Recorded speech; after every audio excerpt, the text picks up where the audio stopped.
Salut, c'est nous. Donc, Bonjour à tous. Voilà, tout le monde entend au fond, c'est bon, ça marche. On y va? Ok.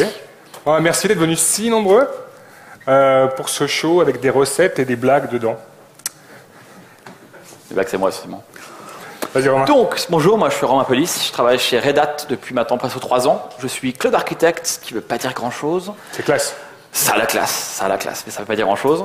Alors, qu'est-ce que je voulais dire d'autre? Si, moi, évidemment, je travaille dans l'open source depuis toujours. C'est pour ça que j'ai rencontré François quand j'étais chez Atos Origin, parce qu'on travaillait ensemble au centre de compétences open source de Atos.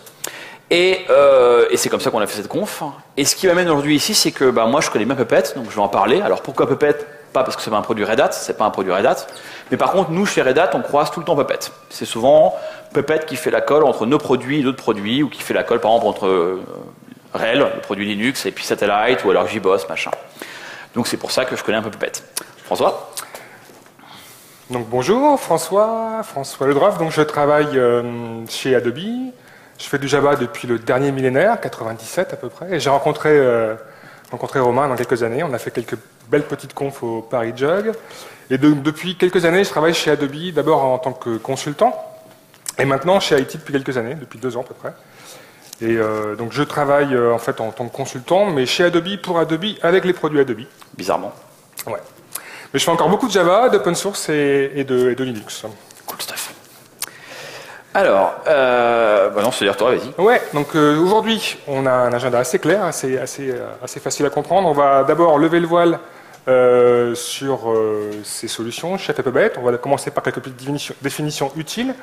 Ensuite, on va vite passer sur des cas d'utilisation liés à l'écosystème Java. Donc on va se donner la main l'un après l'autre. On va avoir des cas d'utilisation différents, mais qui vont dans le même sens, pour essayer de vous donner des petites clés sur Chef et Puppet. Et puis la conclusion, le pourquoi devrait couler de source si on a bien fait notre travail au bout de 30 minutes. Ouais. Ou alors si vous n'avez pas du mal aussi, hein, mais bon. Alors écoutez Ça arrive. bien. Hein. Donc j'en ai beaucoup de conf. Alors, moi je vais commencer par Puppet. Donc c'est quoi Puppet? C'est un projet open source, comme toujours, créé en 2005 et édité par Puppet Lab, qui a un modèle business très proche de boîtes dont on taira le nom, où en gros ils font du support sur des versions open source, sur leur produit open source. Ils sont sur le produit et sous licence Apache. Et la principale caractéristique de Puppet par rapport en tout cas à Chef et aux autres qui existent autour, que ce soit Ansible ou CF Engine, c'est le fait que Puppet a un langage de description dédié. Vous ne codez pas en Puppet, vous décrivez un état que vous souhaitez avoir. Et ça se fait par une DSL, donc il n'y a pas besoin de connaître Ruby. Il faut connaître la DSL, forcément, enfin le DSL, mais il n'y a pas besoin de connaître Ruby pour faire ça, quoi.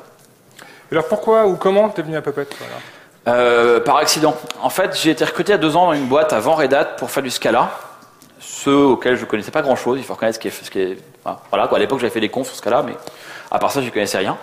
Et parce que vous croyez qu'on connaît ce qu'on fait ici, hein, enfin, j'ai arrêté, mais à une époque, mes confs étaient drivés sur le fait de je veux comprendre ça, donc je fais une conf dessus. J'ai arrêté, ça manquait quand même de sérieux. Passons. Donc, je connaissais rien à Scala, je suis arrivé, ils m'ont dit, écoute, Scala, on sait pas très bien, par contre, tu connais un Puppet? Autant que Scala. Donc, ils m'ont fait. Je me suis pas rendu compte de la connerie à l'époque, mais c'était une connerie, effectivement. Donc, ils m'ont filé des Puppets dans les mains, et j'ai mis en place l'infrastructure de la boîte. Donc, l'idée, c'était de monter tout, on était sur Amazon, dans le cloud, etc. Donc, en fait, on a tout monté sur Puppet et de manière intégralement automatisée. Donc, aujourd'hui encore, ils font encore comme ça. Le matin, à 4 heures, il y a une cron-tab qui se déclenche. On crée des VM sur Amazon et de zéro, on reconstruit tout l'IT. On installe les OS, on applique les patchs, on monte les versions, on réinstalle les bases de données MongoDB, on réinstalle les serveurs web, les balancers, on check out le code Scala dans les repos, on reconstruit tout from scratch et à la fin de l'heure, en gros ça prend 1 heure, on a de nouveau l'IT dans sa version la plus brillante du jour. On teste un peu ça, et si ça marche bien, ça devient l'IT du jour. Pendant la journée, on prend cet IT-là, et l'ancien IT, on le garde en backup. Et l'IT de avant-hier, on le flingue. Enfin, c'est ce qu'on faisait quand je suis parti. Je pense qu'ils ont gardé ça en place. Bon, et toi, c'est quoi Chef? Chef, ça a été créé un peu plus tard, inspiré par Puppet et CF Engine. Donc créé en 2009, même principe, édité par un éditeur qui fait à peu près le même business model que Puppet Lab. Donc nous, par exemple, chez Adobe, on a acheté la solution Chef Enterprise. Donc on a la même solution que celle que vous avez sur le cloud, mais sur notre réseau intranet. Licence Apache. La grande différence, c'est que moi, en Chef, je vais décrire l'état souhaité de mon infra avec du pur Ruby. Alors c'est du Ruby qui ressemble à un DSL parce qu'il y a un petit framework autour, mais c'est du Ruby. Alors, tu vas me dire, il faut que tu apprennes le Ruby. Ça m'a pris 20 minutes. Moi, 10. Mais je suis meilleur que lui. Hein. Ça se fasse vos cheveux. Et au bout de 20 minutes, ou 10, Ouais. on connaît assez de Ruby, la syntaxe de base, les clés, pour commencer à faire du chef et du Ruby. Malgré tout, un investissement dans Ruby, dans connaître la plateforme, ses écueils, ses travers et ses avantages, permettent de réutiliser les librairies existantes, les gemmes de rubygem.org, de commencer à faire des choses un peu plus intelligentes dans vos recettes, et permettent aussi de commencer à faire des mocks, des tests unitaires, des tests d'intégration. Et pour être honnête, c'est pareil avec Puppet. Puppet, vous n'êtes pas obligé d'apprendre Ruby pour commencer, mais très rapidement, quand vous commencerez à faire des modules, des choses un peu précises dans Puppet pour vos propres besoins, vous irez faire du Ruby. Donc de toute manière, vous allez devoir apprendre un peu de Ruby. Ce qui est sûr, c'est que le Ruby n'est pas un point bloquant. Vous pouvez aller très loin avec Chef et Puppet sans connaître vraiment Ruby à fond. Donc c'est une bonne chose. Communauté. Non, je ne me demande pas pourquoi. Oh, mais c'est vrai, pourquoi Chef? bah oui. T'as pris Chef pour m'emmerder ou Ouais, j'ai pris chef pour faire une conf. Non, en fait, j'ai pris chef parce que, comme je te le disais, on avait le chef serveur en intranet, on avait aussi GitHub en intranet chez nous, et donc c'était une solution très facile pour moi à mettre en place. Et j'avais des problématiques, pas forcément de cloud comme les tiennes, mais un petit projet avec beaucoup d'environnement. Et voilà, tout d'un coup, ça pète sur une plateforme, ça pétait pas sur l'autre. Ce qu'un développeur avait estimé à 2-3 heures de code s'est transformé en 2-3 jours de code, mais après il y a 2-3 jours de débugage, de configuration sur les serveurs parce qu'ils sont load balancés, parce qu'ils sont clusterisés. On en a eu marre, enfin j'en ai eu marre, et donc j'ai commencé à faire des petites recettes avec Chef. Voilà, donc pour conclure sur ce truc-là, c'est des produits open source qui ont des communautés extrêmement vibrantes. Vous avez plein de choses dehors, vous avez plein de gens prêts à vous aider. C'est facile de poser une question sur une mailing list, d'avoir des réponses, et il y a plein d'intégrations qui existent dans Puppet Forge et dans Chef Forge ou son équivalent. Ouais. Alors on va commencer par une petite définition pour mettre tout le monde d'accord, ce qu'on entend par infrastructure. Donc infrastructure, pour nous, c'est une collection de ressources. Donc on entend par là les nœuds qui sont sur les réseaux, les systèmes de fichiers qui sont sur ces machines, sur ces nœuds, les répertoires, les liens symboliques, les montages, les users, les groupes, les RPM, les paquets que vous voulez installer dessus, qu'ils soient propriétaires ou open source, les configurations diverses et variées, et les services que vous voulez démarrer et configurer. Donc ces ressources agissent de concert pour fournir un service. Ce service, c'est votre service, celui que vous fournissez à vos utilisateurs finaux. Voilà ce que c'est pour nous une infrastructure. Alors, quel est le rapport entre Puppet et Chef et ce mot-clé, ce buzzword qu'on appelle infrastructure as code? Eh bien, en fait, c'est simple. Puppet et Chef sont des outils qui vous permettent d'exprimer, ou plutôt d'écrire de manière abstraite, l'infrastructure que vous souhaitez avoir. Vous n'écrivez pas comment le faire, vous décrivez un état. Et comme c'est un fichier texte dans lequel on décrit cette chose, on peut le placer dans un gestionnaire de sources. On peut donc le suivre, on peut donc faire des releases, on peut donc faire des rollbacks. Tout ce qu'on peut avoir comme bonne pratique sur un gestionnaire de sources avec du code source, notamment des fusions, on peut le faire avec Puppet. Donc on arrive en fait à arriver à un état où on décrit ce qu'on veut avoir et on le met dans un DVCS.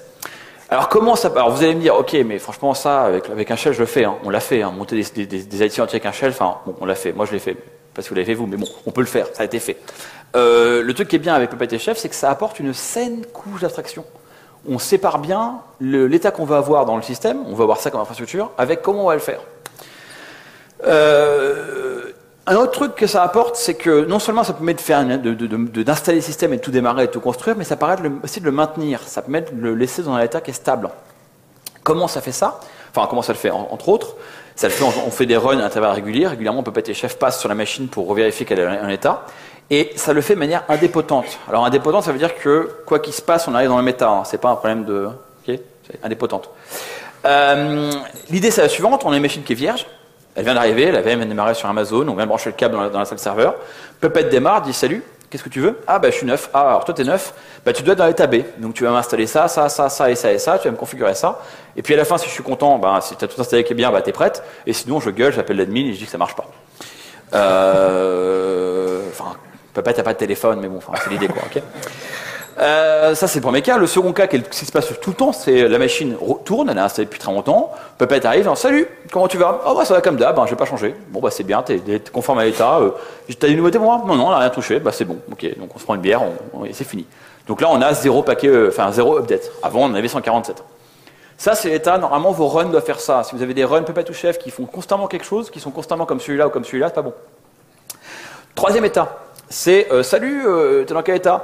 Là, il y a un développeur qui est passé, il m'a mis mes logs en debug. Ah, mais attends, t'es la prod là, c'est quoi ces conneries? Bah ouais, mais il voulait regarder un truc, donc il l'a fait. Bah non, mais t'arrêtes là, tu remets ça en info. Ah ok, d'accord.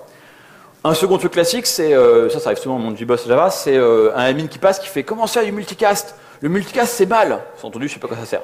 Donc j'enlève le multicast. Merci, merci, pauvre con. Tout le cluster J-Group se casse la gueule.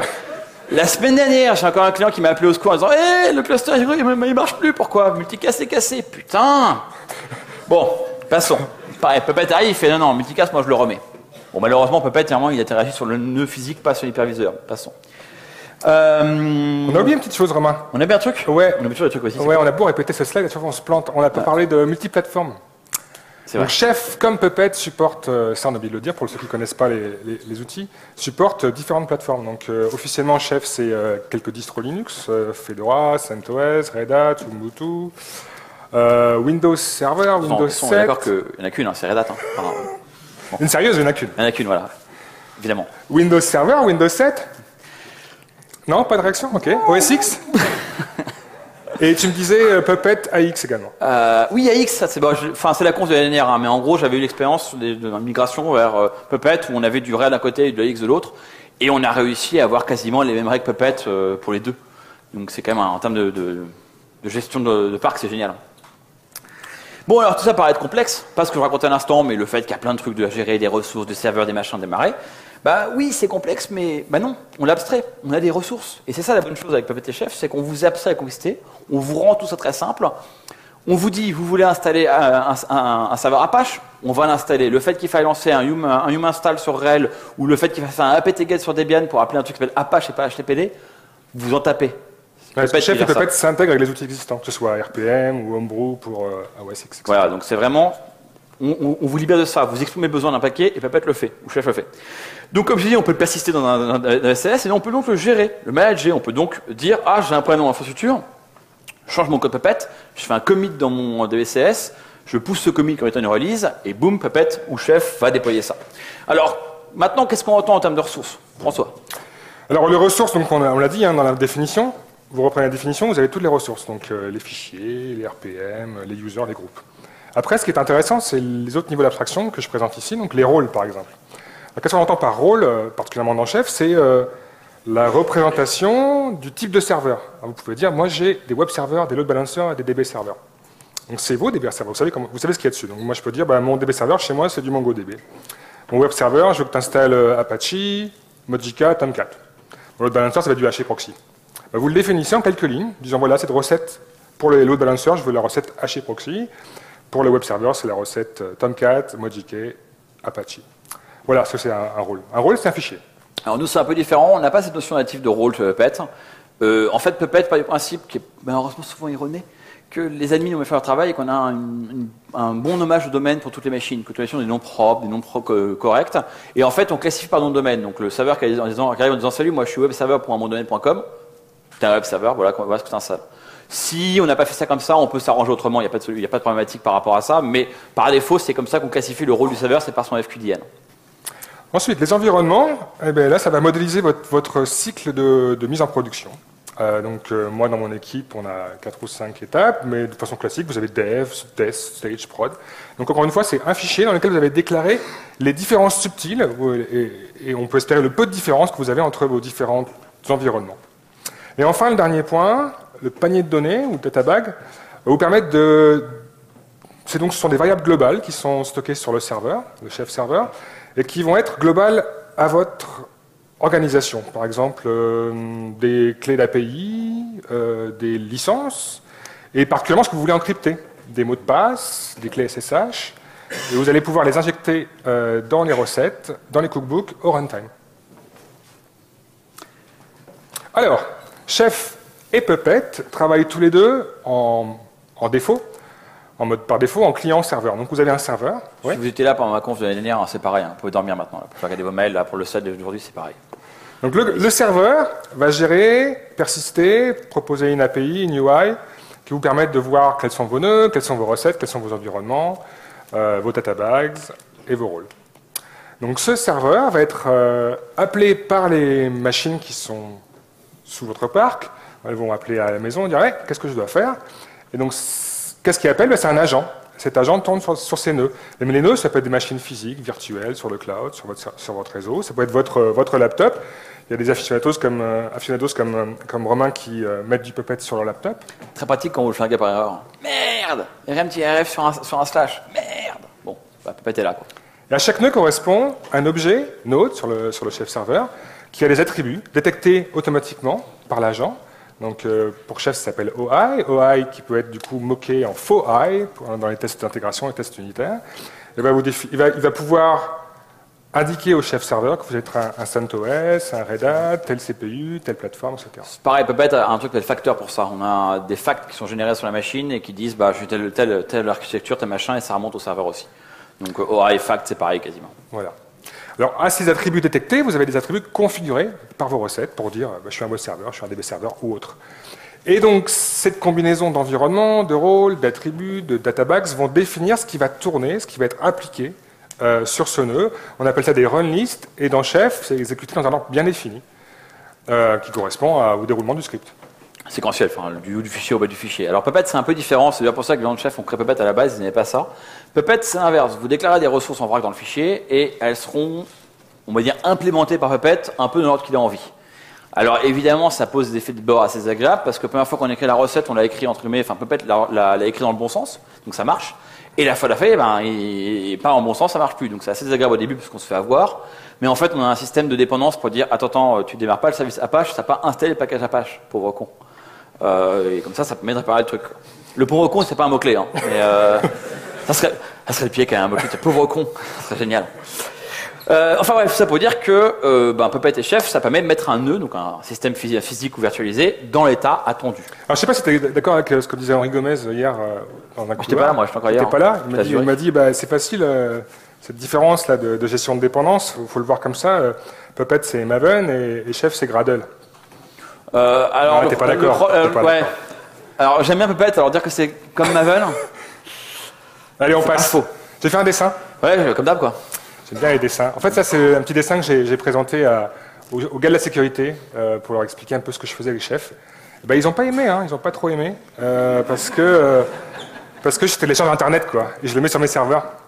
Ce qu'on entend par là, donc on a le chef serveur qui communique avec mes agents, là, qui sont mes nœuds, mes agents qui sont en bas. Ils font plein de choses magiques. Ils vont chercher des recettes communautaires sur Opscode, chercher des packages sur Red Hat, ils vont chercher des librairies sur RubyGem. Ils mettent tout ça ensemble, et puis quelques jars de Nexus, et hop, ils s'installent comme ça sur mes... En fait, ce qu'ils n'ont pas aimé, c'est que du coup, comme tu récupères tout sur Internet, il fallait qu'ils bossent un peu et qu'ils regardent ce qui se passe, quoi. Exactement. Qu'ils mettent en place du filtrage de contenu et tout, quoi. Donc ça les arrange pas des masses, ouais. Non, ils n'ont pas aimé. Et tu me disais que tu as des solutions, toi, chez Red Hat pour ça. Nous, on a Satellite, hein. Satellite, ça sert à ça, vous le mettez chez vous, ça fait la synchro avec nos machines à nous, de manière sécurisée, vous pouvez dire les paquets que vous voulez prendre ou pas, enfin, pas vous faire il y a des sales là-dessus, hein, mais on a un produit, là, le Red Hat.com, en fait, normalement, c'est un satellite. Mais bon, passons. Alors, allons-y. On va expliquer un peu comment on a utilisé tout ça. Ouais.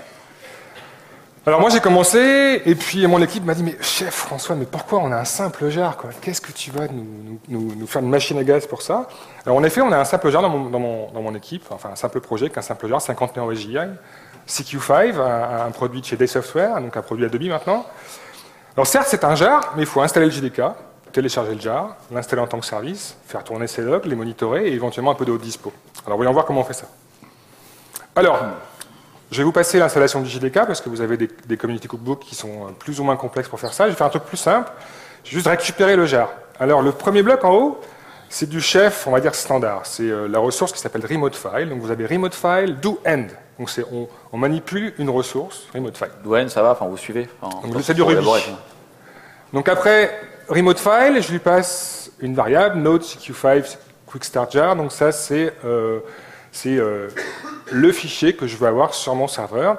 Depuis une source qui est définie par un URL, je lui file un user, un groupe, un checksum pour un peu de sécurité, pour dire que si j'ai pas récupéré un mauvais jar, et je le crée uniquement s'il n'est pas là, pour l'idempotence, là, et je notifie mon service qu'il doit redémarrer si jamais je télécharge un nouveau jar. Deuxième bloc, une autre façon de le faire avec un cookbook communautaire qui est fait par Riot Games, qui va réutiliser un peu toute la tringlerie de Nexus. Et donc là, on va pouvoir... Ah oui, désolé pour les gens du fond, peut-être voient pas très bien le code ici. Vous aurez les slides après. Mais en gros, là, donc, vous avez un artefact que vous télécharger avec les conventions Maven, Group ID, Artifact ID, version. Vous lui filez un user, un groupe, et là, ça fait un peu de magie. Ça va récupérer le SHA-1 de Nexus, vérifier 2-3 trucs en plus, et vous pouvez faire pas mal de choses sympas avec ce petit cookbook communautaire. Le dernier snipset ici, c'est pour juste vous préciser comment on déclare ce service et les supports de ce service. Et donc c'est cette ressource service qui va être redémarrée avec les notifications qui sont sur les premiers blocs. Ensuite, les logs. Alors moi, je voulais forwarder les logs sur un serveur Splunk sur le cloud. De la chance, comme souvent dans les communautés Chef et Puppet, ça existait, j'ai rien eu à coder. Une ligne dans ma petite recipe log.rb, je récupère une recette sur le cloud et je la configure en disant voilà, toutes mes erreurs.log, tu les files à Splunk, comme ça je pourrai voir ce qui se passe sur mes serveurs de prod. Ensuite, haute dispo, là ça me permet d'introduire le concept de rôle à nouveau. J'ai 2 rôles. Le rôle, tu as un serveur CQ5, donc tu as un conteneur OSGI, un CMS, donc tu vas installer NTP et CQ5, ou alors tu es un load balancer. Si tu es un load balancer, tu vas installer HA Proxy et tu vas load balancer tous les serveurs qui se disent être des CQ5. Voilà. Donc super simple pour faire du load balancer ici avec des rôles. Pas de configuration à tenir, rien quoi. Voilà, et donc un petit dessin encore pour vous dire, voilà, ça c'est la vision du développeur. Maintenant j'ai un simple jar. Et la version de l'Ops, c'est ça. Parce que non seulement j'ai un jar, mais j'ai un Apache devant, et puis j'ai pas mal de configurations sur un LDAP, sur des bousins legacy en two-way SSL, sur des bousins du cloud en OAuth 1, OAuth 2 ou OAuth 6 multipass token, blablabla. Donc tout ça, ça a configuré aussi dans vos recettes. Puis tu as fait un dessin en plus, c'est cool. Et j'ai fait un dessin. Ok, alors même chose pour moi. Moi, c'est un cas un peu similaire. Je dois installer des produits chez Red Hat, puisque nous, on a des produits qu'on installe chez nos clients, c'est logique. Il y en a un qui s'appelle JBoss Data Grid, que j'aime beaucoup, qui est un de mes préférés, qui est une grille de données. Donc en fait, on installe plein d'instances de Data Grid, et puis ils se connectent entre eux par la magie de JGroups, s'il n'y a pas un connard qui a enlevé multicast. Souvent, bizarrement, le même que la fois d'avant. Donc ça se connecte, ça fait une grosse base de données NoSQL. Donc vous avez par exemple 5 instances avec 2 gigas, vous avez 10 gigas de mémoire que vous pouvez utiliser comme vous voulez. C'est génial. Mais c'est pareil, il faut l'installer. Donc déjà, il faut installer le JDK, la bonne JDK. Bon, nous, on est Red Hat, on s'intéresse à la sécurité. D'ailleurs, on travaille sur Heartbleed, je vous rassure. Donc, peut-être qu'on a envie, si on a un client sérieux, de mettre du Security Manager et des policies. Quelqu'un utilise ici le Security Manager en production? Putain, il n'y en a même pas un seul, c'est une catastrophe. Bon. Nous non plus, enfin, je vous rassure, je l'ai mis dans le slide, mais bon. Non, SE Linux, il y a des mecs qui font avec SE Linux quand même ici? Non, sérieusement, SE Linux, il y en a qui font. Ah si, il y en a qui font. Il y a un mec sérieux là. Passons. Donc, il faut automatiser l'installation de DataGrid. Il faut aussi faire l'intégration avec le système, avoir un archive de démarrage avec un service comme ça. Le LOB, s'il n'est pas perdu, il peut redémarrer le service comme il veut. Avoir moi, j'aime bien faire ça. J'aime bien avoir un produit Java qui a son Java Home, enfin son JBoss Home, son machin Home. Et après, je fais des liens dans varlog, machin, comme ça, l'admin, il a aussi ses billes, il sait où trouver l'information. Bon, ouvrir des ports dans le firewall, etc. Voir, essayer de faire une règle pour réactiver le multicast si quelqu'un l'a enlevé. Faire des montages de fichiers distants, appliquer des règles sur Linux si on en a, mettre à jour les binaires aussi. C'est bien aussi d'avoir un système où, si vous avez plusieurs instances, alors c'est le truc que j'aborde après, effectivement, mon but à moi, c'est d'installer plusieurs instances de DataGrid sur un seul nœud. Et du coup, j'ai pas envie de devoir patcher les mêmes binaires 3 fois, d'avoir les mêmes 3 binaires installés différemment sur la machine. Déjà, RPM, il sait pas faire, il va dire, mais qu'est-ce que tu fais? Donc j'ai aussi, dans ma meilleure approche de Puppet, je me sers de ça pour essayer de garder un RPM pour installer DataGrid, que je vais pouvoir patcher, mettre à jour, et avec Puppet, je vais créer plusieurs instances. L'intérêt, c'est comme ça, du coup, j'ai un nœud avec un nœud physique avec 3 instances de DataGrid, ça fait une petite grille avec 3 nœuds. Je donne ça au développeur, il travaille comme s'il avait une vraie grille. Et l'autre truc aussi, c'est que ça fait des nœuds plus petits. Quand on a une grille de données qui fait 2 fois 6 gigas, ça fait 12 gigas, mais s'il y a un nœud qui tombe, on perd ce gigas. Si on coupe en petits morceaux de 2 gigas, on a une grille avec 2, ça fait 2 gigas aussi, et si on perd un nœud, on a encore 10 gigas. C'est ça qui est bien. On peut aussi automatiser la mise en place du monitoring avec Joloka. On va pas tout montrer ici, c'est pas intéressant. J'aime bien ton petit truc avec les curls là. Ah oui, alors ça, parce que, ouais, donc là vous arrivez avec un produit Java, vous avez le même barbu qui coupe le multicast qui vient vous dire ton truc c'est de la merde, moi j'aime pas le GMX, je vais faire du curl. Tu me fais chier avec tes trucs de GMX de merde. T'inquiète pas, mec, Joloka. On jette ça dans la JVM de DataGrid.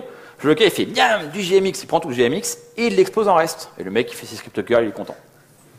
C'est beau la vie quand même. On fait des trucs incroyables au XXIe siècle. Donc, voilà comment ça marche avec Puppet. On a donc un truc qui s'appelle un nœud. Alors pareil, FQDNet, donc il y a une regex, je crois qu'il manque les slash, mais il y a une regex qui dit tous les nœuds qui finissent par tirer JDJ, donc datagrid.mygrid.com, c'est du datagrid. Donc pour tous ces nœuds-là, on installe le JDK avec la bonne version, on vérifie qu'il soit bien installé, sinon on va pas plus loin. Après, on installe le package datagrid, on vérifie avant de faire ça qu'on a bien installé les JDK, les dépendances que j'expliquais avant. Une fois que c'est fait, on installe les instances datagrid 1, 2 et 3 sur le même machine physique. Pareil, on commence par vérifier qu'il y a bien le package qui s'est installé ici, et puis comme on vérifie que lui est installé ici, on vérifie que lui est installé ici. Donc si Puppet, dans son infinie connerie, trouve le moyen de commencer par ça, le reste est bon. Et donc voilà, et avec un peu de syntaxe, alors c'est là où ça rappelle un peu Ruby, pour ceux qui connaissent Ruby, ce truc-là, là, c'est pas des éclatements de tableau, c'est un peu bon. Moi ça me dit rien. Hein, non, ça me choque pas non plus, mais il paraît que c'est ça qui fait très Ruby dans le DSL. Ah bon, c'est ce qu'on m'a dit. Moi aussi je répète, hein, enfin, bref. Je vais quand même pas commencer à réfléchir. Donc ouais, bon, il y a aussi, tout ça marche avec une astuce, enfin j'ai mis les RPM en ligne aussi pour comprendre comment ça marche, notamment la déclaration de multiservice, c'est pas forcément évident. Et comment tu fais sur Amazon, parce que t'as pas de nom de serveur comme ça? Alors sur Amazon, j'ai pas de nom de serveur effectivement, parce que j'ai le serveur d'Amazon qui a un nom à la con. Donc là on fait un peu comme chef, on déclare dans le nœud Amazon un tag, on fait un tag quand on le crée avec Kickstart, tout ce qu'on veut, où on lui dit dans tes facts, tu marques ton type. Ou ton rôle, on fait comme rôle. Et là tu dis moi je suis un web serveur et après le code Puppet ça devient juste node étoile avec un if à l'intérieur qui dit if role égale web server tu fais ça, if role égale machin. Donc on peut le faire de la même manière avec Puppet. C'est juste que c'est un peu différent. Puppet est un peu plus vieux et un peu plus old school en fait. On sent que c'est quand même pensé vachement data center où les mecs qui gèrent leur FQDN etc. T'as encore fait un dessin quoi. Ouais. Et en plus t'as gribouillé dessus quoi. Ouais, j'ai gribouillé dessus. Non, c'était juste pour te montrer, tu vois, ça c'est un petit peu ce que j'ai comme environnement dans une de mes équipes là. Donc on a 4 serveurs pour jouer avant de les mettre en prod. Alors si on fait du hotfix, on en a 2, si on fait une petite release, on en a 2, mais si on fait une grosse release, le QA ils aiment bien s'embêter à faire 4 push sur 4 machines différentes.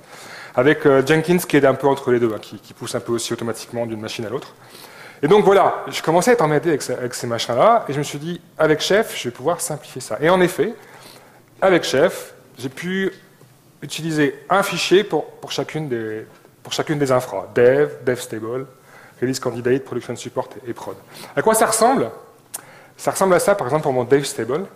Je dis, voilà, dev stable, c'est une ferme de serveurs qui sont sur le load balancer qui est le DNS app devstable.core.navi.com. J'ai défini aussi dans cet environnement des versions précises de cookbooks que je veux tester avant de les passer en prod. Donc les versions de prod seront sans doute des versions plus anciennes. Et je définis aussi que je ne veux pas taper le LDAP de production, mais un LDAP de test. Tout le monde a un passport, ça facilite le test. Et je veux disabler quelques bundles OSGI, mais pas tous, pas tous ceux de prod. Et puis là, je vous ai mis quelques paramètres de JVM juste pour vous montrer ce qu'on peut faire. Je vous ai ouvert les ports de debug, et puis juste pour vous montrer aussi les rotations de log ici. Donc voilà ce qu'on peut mettre dans un environnement. Il fait quoi ensuite? Ah ouais, c'est à moi ensuite. C'est à toi, c'était pour te rappeler. Je crois ça va dormir moi. Donc en fait, bon, tout pareil pour nous, les problématiques avec François, on les a aussi, peut-être aussi des solutions. Pour aller un peu plus loin, en fait, pour expliquer comment en détail, comment on va faire pour gérer une différence entre la prod et le dev. Par exemple, mon datagrid en production, il a sur sa machine deux interfaces. Une pour la partie management, une pour la partie publique. On n'a pas envie d'avoir les deux au même endroit, parce qu'on n'a pas envie que le réseau de management pourrisse le public, et on n'a pas envie que des requêtes, on va dire, potentiellement dangereuses, arrivent sur la partie management. Donc en production, on va avoir sur la machine un fact ou un OI, comme tu dis toi, qui va dire j'ai une IP de management. Donc là, dans mon fichier de configuration de datagrid, on va trouver une valeur if management IP. Donc si jamais tu es effectivement défini, tu n'es pas vide, eh ben, je configure l'interface management datagrid pour aller sur l'URL interne, sur l'interface interne. Si je n'en ai pas, par exemple, je suis un développeur, donc pour mon poste, moi j'ai que 196.0.0.1, aucun problème, je prends le hostname et je me bind dessus. C'est toujours une bonne idée de se binder sur le hostname parce que généralement c'est aussi l'interface publique qui résout. Donc ça c'est un ERB, c'est ça? Ça c'est un serveur datagrid. Mais le template c'est un ERB, c'est ça? Et le template ça c'est de l'ERB, ouais. Donc c'est de l'ERB dans du XML, donc c'est pas forcément extrêmement clair à premier regard. Mais bon, forcément, hein, datagrid c'est un produit JBoss, hein, donc on aime bien quand même l'XML. Hein. Ils commencent à aller vers JSON les mecs, mais on a quand même historiquement, on a bien aimé l'XML. Donc voilà.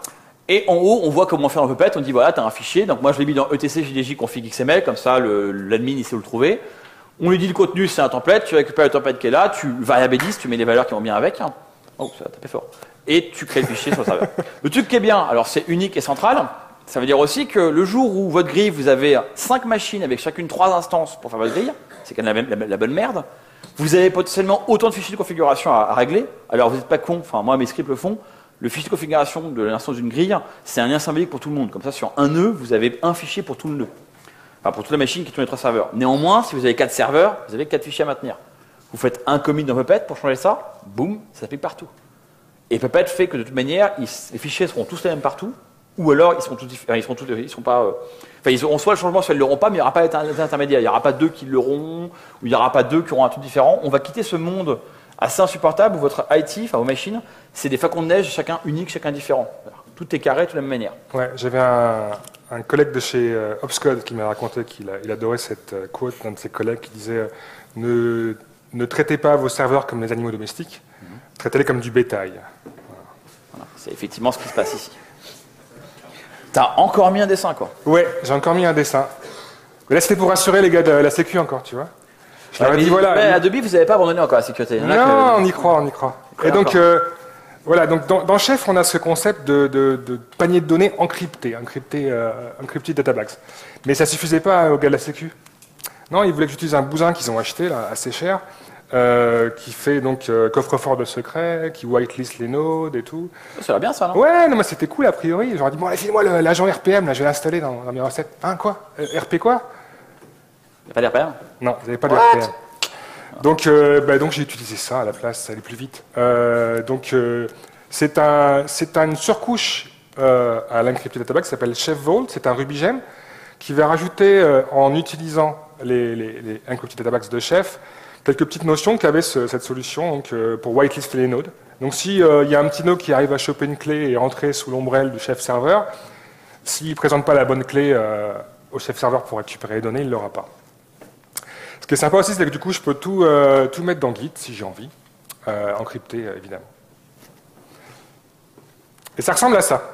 Donc la première ligne, c'est juste pour vous montrer. Donc là, je récupère un password, DB password, dans un vault qui s'appelle Secrets. Le deuxième snipset, Node Dev Mode, c'est juste pour vous montrer que vous pouvez basculer en Dev Mode. Donc Dev Mode égale true, ça va faire en sorte que vos databags, vos paniers de données, là, seront non encryptés, ce qui est pratique pour le développeur, pratique pour le gars qui travaille en mode dev. Si c'est à false, à ce moment-là, le nœud ou l'admin va devoir présenter une clé pour récupérer la donnée encryptée. Donc ensuite, le deuxième bloc ici vous montre comment j'utilise dans une vraie recette, là, où je vais créer une clé P12 pour la JVM pour faire du two-way SSL avec mes backends. Donc là, je récupère le JVM Key Store Password. Et voilà, j'exécute un petit OpenSSL ici. Alors, il y a un truc intéressant, c'est que vous voyez qu'on fait un execute, donc on appelle une commande dans Ruby. Ça, c'est un truc. C'est mal. C'est pas mal, mais il faut faire extrêmement gaffe, parce que c'est généralement là qu'on pète l'indépendance. Ouais. C'est là qu'on arrive à. Déjà, tout bête, ça c'est du chiffré. Vous allez exécuter toutes les demi-heures pour régénérer le même fichier, donc c'est quand même une catastrophe. En termes de performance, vous bouffez une CPU pour rien. Mais en plus, ça veut dire que c'est là où vous allez généralement créer ce truc où, ah ben non, à chaque fois que je tourne mon puppet, je réexécute. Bon, là, en l'occurrence, je crois que tu as bien fait les choses. Ouais, j'ai essayé, au moins pour le slide. Ouais, j'ai fait un not if. Donc si le fichier existe déjà, je ne le recrée pas. Mais comme tu disais, c'est pas forcément parfait parce que si jamais il y a un changement, par exemple, il passe à rendre compte là qu'il y a un changement dans le fichier. Ouais. Si jamais je veux vraiment recréer le fichier, là je suis obligé de l'écraser à la main. Il faudrait faire un truc. Je fais un SSH, j'écrase à la main et je lance la recette éventuellement. Voilà, bah écoute, on est dans les temps là. Je crois qu'on va pouvoir avec quelques petites questions. Pourquoi on n'a pas encore fini quand même, il faut quand même conclure. On va quand même conclure. Alors en fait, si vous avez compris ce qu'on raconte depuis le début, en gros, ça sert à tout automatiser. Et c'est la porte ouverte à les fenêtres. C'est la porte ouverte en fait à beaucoup de choses qu'on en a besoin, de passer de un admin gère 10 serveurs à le même admin en gère 100. Vous ne ferez pas ça autrement, sinon il va devenir fou. Donc c'est quand même, aujourd'hui c'est critique parce qu'avant il y avait des boîtes entières qui tournaient avec 10 serveurs, ça leur suffisait largement en production. Mais de plus en plus les IT s'ouvrent sur Internet, donc on passe de 20 utilisateurs concurrents qui loguent les rentrées des gens au téléphone à 200 qui le font eux-mêmes. Donc là il faut un peu scaler. L'autre truc, mais j'en ai parlé en long en large l'année dernière, c'est qu'on peut gérer un parc hétérogène avec des effets hyper intéressants comme j'ai une équipe qui connaît Puppet et qui gère du RHEL, du AX et les pauvres du Windows. Enfin, ça c'est un truc à les faire démissionner, mais passons, en tout cas moi. Je ferais que je compte si j'ai fait plus de bugs sur Windows cette année que l'année dernière. Donc, ouais, évidemment, vers le cloud. Je suis un peu architecte quand même, donc on va parler de cloud un peu quand même. Donc évidemment, si vous n'avez pas ça en place, vous n'avez pas dans le cloud. Le mec qui va dans le cloud et qui dit alors quand je veux démarrer une instance, c'est Bob, l'admin avec la barbe, qui se connecte et qui la configure à la main. What? Sérieusement? Ah bon, voilà, ça n'existe pas quoi. Donc, Chef Puppet ou Chef Engine ou ouais, non, mais Ansible. après on n'est pas Ansible, il y a plein de solutions possibles. Il y a un truc plutôt qui paraît récemment. Ça, c'est pas la question de l'outil. L'outil, c'est pas un débat, mais le process doit être là quoi. Et évidemment, si vous, continuous delivery, on ne peut pas faire de continuous delivery si vous n'avez pas ça. Le continuous delivery, c'est pas je le rebuild d'un jar et je le redéploie.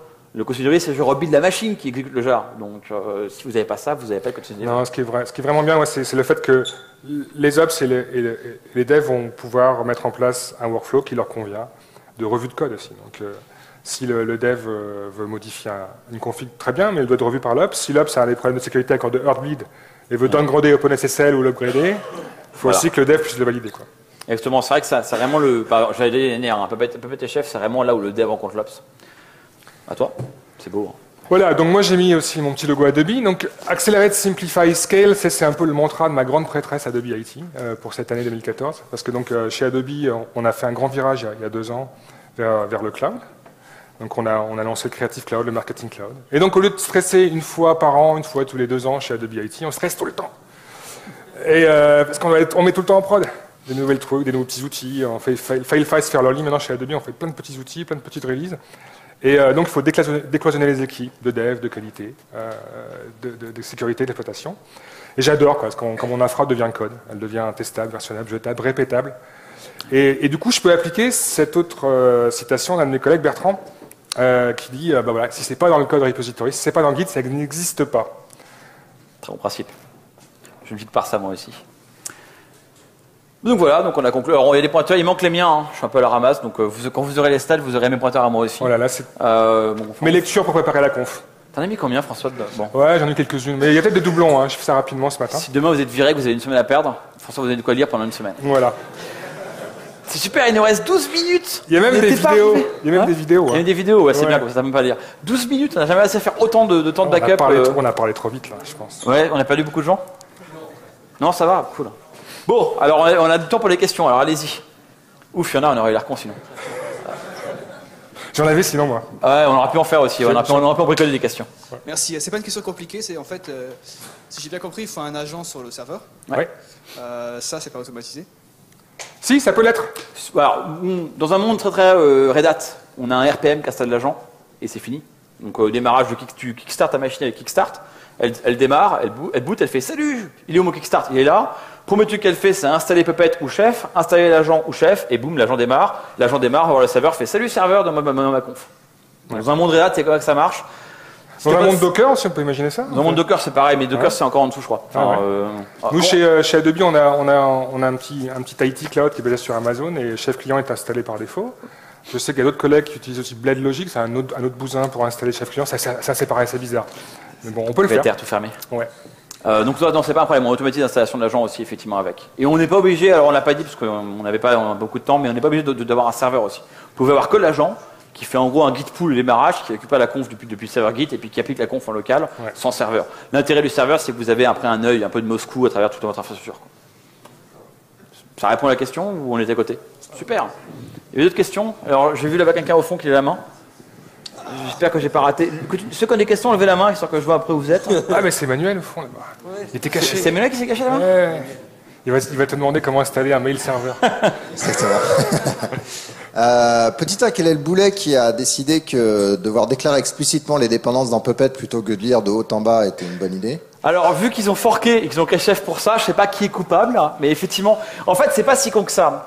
Dans les faits, l'approche de Chef, elle a aussi ses limites, parce qu'à des moments, ça va être compliqué d'avoir tout de manière séquentielle quelque part. Enfin, je suis pas j'ai jamais rencontré ce problème-là, mais j'ai des potes qui l'ont vécu en disant ouais, heureusement qu'on avait ça chez Puppet. Et le truc qui est bien chez Puppet aussi, j'en avais parlé, c'est que tu peux aussi définir des stages d'exécution. En disant, je démarre ma machine. Oui, on a oublié ça. Voilà, ça s'appelle ma machine. Elle commence par s'occuper d'installer SSHD, NTPD et DNS. Tant que c'est pas fait, je fais rien. Et quand je passe au stage d'après, qui est le main stage, je sais que c'est fait. Donc je vais pas m'amuser à dire require SSHD. Ça tourne déjà. Sinon, je serais pas arrivé ici. Donc tu peux regrouper tes dépendances par niveau. Et après, il te reste plus qu'à faire le require entre le service et le package, qui est pas non plus à mourir. Hein. Enfin, effectivement, tous les 6 mois, tu vas l'oublier. Tous les 6 mois, tu vas runner Puppet et faire oh putain, j'ai encore oublié ça. Quoi. Ah. Mais bon, Et l'autre truc, c'est effectivement, il y a des milliers de recettes ou de, je sais plus qu'on appelle ça dans Code et Puppet, mais évidemment, on tombe toujours sur le cas où il y en a pas. Enfin, ça ne couvre pas exactement le problème, et c'est là où où moi j'ai commencé à abandonner le truc, quoi. C'est genre, bon bah, mon install de base, vraiment de base, elle est super, et là, ah merde, faut que j'exécute la création de table dans MySQL, etc. Ah, je trouve pas de truc pour ça. J'ai vu le slide. J'avais un slide qui montrait comment faire ça. Il y a un module Puppet. Non, création de table. Oh putain, il y a un module Puppet qui fait ça, ou qui tu peux lui dire, j'ai besoin d'une base MySQL. Et il faut que dans la base MySQL, il y ait cette base avec ce username machin. Il y a un module qui fait sur Puppet. C'est pour créer des tables, je crois. C'est pas ça l'écrit aussi. D'accord. Enfin, tu peux le faire aussi. Il y a pour ça, il y a un module. Mais effectivement, pour répondre à ta question de fond, c'est t'arrives, il n'y a pas de module. Tu as envoyé un mail à Puppet List ou à Chef List, ils t'ont dit non, on n'a pas de solution. Toi, dans ton cas, tu as envoyé un mail en interne, et même nous, tu as répondu, il n'y a pas de solution. Tu peux te créer un module. Et c'est pas très compliqué de faire une extension Puppet. Notamment, moi, je suis sur mon GitHub, il y a un tout petit module qui s'appelle TuneDM, qui est vraiment le module le plus squelettique du monde. Tu check out ça, tu regardes comment c'est fait. Si tu crois pas, tu m'appelles, mais je serais vraiment inquiet pour toi, quoi. C'est bon de prendre des vacances. Bah, ça, des grosses vacances, quoi.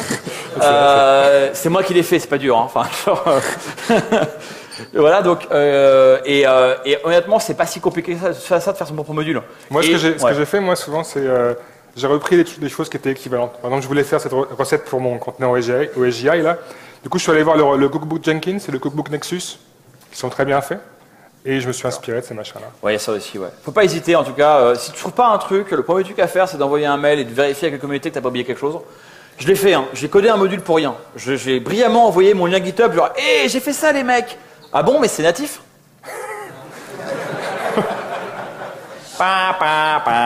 Et dernier point pour les mots de passe, c'est via un Vault ou un truc dans ce truc-là, où il y a d'autres stratégies. Alors, les mots de passe, donc moi j'ai encrypté Databags avec Chef Vault, mais après tu peux intégrer ta solution Secret Server ou CyberArk et faire des appels par l'API de ce Vault pour les intégrer dans tes recettes, quoi. Enfin, je crois que tu as même plein de solutions. Moi, je connais très mal. Alors là, tout ce qui est chiffrer les mots de passe, c'est un truc qui me casse les pieds, mais je sais qu'il y a plein de solutions. Tu peux vraiment t'arranger pour que le nœud n'ait accès qu'à une version chiffrée de son mot de passe, par exemple. Et pas autre chose. Donc c'est vraiment ça là-dessus, il y a vraiment ce qu'il faut. En plus, quand même, à la base, ça fait pas des admins, hein. Donc les mecs, c'est les premiers trucs qu'ils ont pensé à faire, quoi. C'est pas comme nous, développeurs Java, généralement, c'est le dernier truc qu'on pense à faire. D'autres questions? Ouais, il y a une main là-bas. Si j'ai déjà un Docker avec un Dockerfile, par exemple, est-ce que ça serait plus facile, par exemple, d'installer JDK7, Tomcat, Apache et blablabla en passant directement par le Dockerfile, ou est-ce que ça peut être plus facile en utilisant Puppet ou Chef par-dessus de Docker, si ça a un sens? Docker, okay. Alors en fait, honnêtement, on a raté la conf sur Docker, donc on n'est pas calé en Docker. Moi, je pense que c'est complémentaire. Hein. Ouais, je pense que aussi. C'est plutôt, c'est pas, ton admin, il va définir dans ta machine de production ou dans une recette. Enfin, tu es d'accord avec moi là-dessus. Hein. Ouais. Il va définir à quoi ressemble la machine. Et toi, quand tu vas faire ton Docker de développeur, par exemple, tu vas reprendre cette conf Puppet et l'appliquer sur ton Docker local. Mais encore une fois, un disclaimer, je connais. Ouais, moi je connais assez mal Docker, mais je pense que c'est pas des solutions concurrentes. C'est pas des solutions concurrentes. Je pense qu'elles peuvent être bien mixées, quoi. Ouais. Complètement.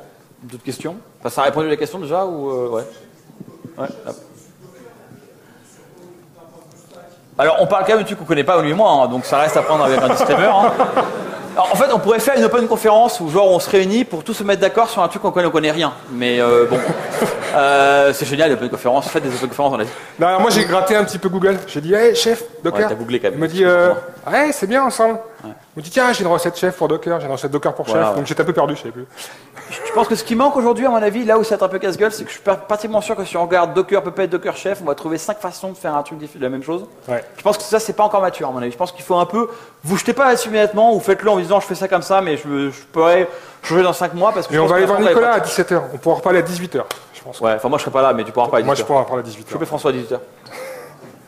Il nous reste 5 minutes. D'autres questions? Sinon on fait un interro. Hein. Enfin, pas bien. Oui, hein. Bonjour. Salut. Bonjour. Je voudrais savoir quels outils vous utilisez pour monitorer les déploiements par Puppet ou Chef. Ça n'a rien à voir. C'est ce que tu veux. Il n'y a pas de. Tu peux monitorer Puppet en lui-même. Il a un dashboard et je pense que Chef doit avoir un truc où tu peux voir mon run Puppet a foiré, etc. Ouais. Mais c'est deux sujets comment déclaver. Tu peux très bien déployer ton Agios, ton RHQ, ton ce que tu veux avec Puppet. Et voilà. Nous à l'époque, quand j'étais sur Amazon, il y a dans Puppet une intégration native avec Nagios. où en fait tu peux exporter des ressources que tu installes dans de Puppet dans Nagios.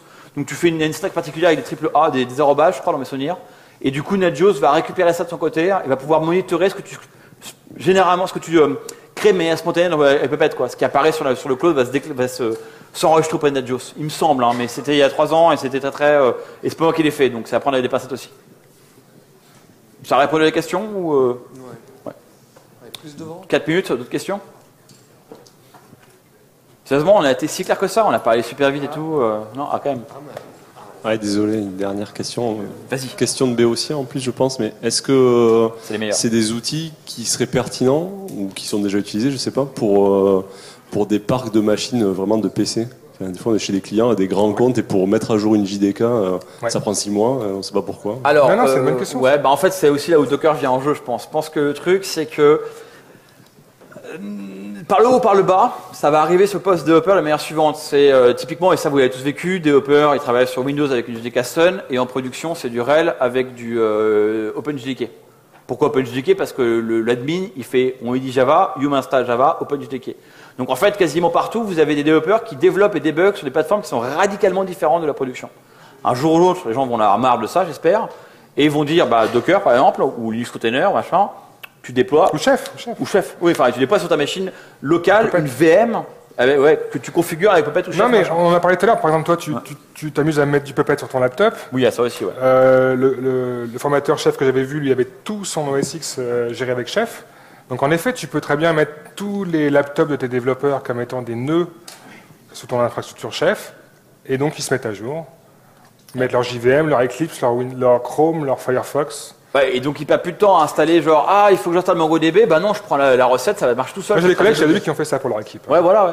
Et l'autre truc qu'on n'a pas dit qui est intéressant aussi, c'est que Puppet, vous pourriez imaginer vous dire, moi j'implante Puppet en faisant une copie de ETC. Genre je fais un AirSync de ETC que je déploie partout pareil. C'est très violent, mais ça pourrait marcher. L'intérêt de Puppet, c'est qu'en fait, il n'installe que ce qu'il a installé. Donc s'il s'avère que sur une machine, il faut qu'il tire 3 paquets pour installer Apache et une autre machine, il en tire 2, il le fait pareil. Donc votre développeur qui va utiliser Puppet et Chef, il ne va pas être emmerdé par ça, oh putain, ils ont encore poussé un update, ça bousille ma machine. Non, ça va bousiller, entre guillemets, que ce qui est décrit dans le manifeste, à base de, là, je t'installe un Apache, je t'installe un JBoss, et que ça. Ouais, lui, à côté, s'il a autre chose à côté, ça ne va pas interférer. Tu peux tout mettre dans un répertoire qui s'appelle Mon Projet, et puis voilà. Oui, tu peux en plus isoler comme ça avec des routes. Ouais. Oui. Comment vous gérez avec Chef ou Puppet les spécificités de data center? Imaginons que j'ai une production répartie sur 4 data centers. Comment on gère les spécificités, sachant que c'est toujours de la prod? Alors là, vraiment, j'avoue que j'ai pas d'expertise. C'est quand même assez abstrait. Hein. Enfin, Puppet, Chef, ils sont un peu au-delà de ça. Hein. Ouais, je pense peut-être avec les environnements, encore une fois, si tu as des spécificités, tu les mets dans les environnements. Disons que là, ça serait le même environnement qui est réparti sur plusieurs data centers. Ouais, c'est-à-dire que tu vas dire peut-être si c'est le C2, tu auras un environnement EC2, si c'est du OVH, tu auras un environnement OVH. Et puis... Ouais, mais je pense que peut-être que tu risques d'avoir plutôt une situation inverse. Tu vas dire j'ai Pékin prod, Paris prod, Irlande prod comme environnement. Et en fait, ils vont partager des choses, ils vont partager les modules, ils auront chacun leur conf. Je sais pas, j'avoue que c'est une bonne question. Est-ce que c'est un truc qu'on... Je vous remercie. Ouais. Bravo, merci. Il n'y a pas un t-shirt qu'on doit envoyer là? T'as gagné un t-shirt. Moi j'aurais fait ça en environnement. Je pense qu'il y a des débats à avoir, oui. Ouais. Moi je crains ce que... En même temps, moi je suis le chef depuis 6 mois, non. Toi, depuis combien de temps, toi? Un peu plus, ouais, tu vois. Tu sais mieux que moi alors. Voilà, mais ça je pense qu'effectivement, tu peux marcher pendant un temps avec ça, mais tôt ou tard, tu vas te casser la gueule. Tôt ou tard, tu auras ah ouais, mais à Pékin, c'est pas la même base Oracle, ah mais à Pékin, machin, ou alors à Paris, c'est différent. À Paris, c'est des Français qui sont toujours en grève. Enfin bref, des trucs à gérer en fait qui sont très compliqués, quoi. Ça y est, c'est fini. C'est fini. Merci à tous. Merci.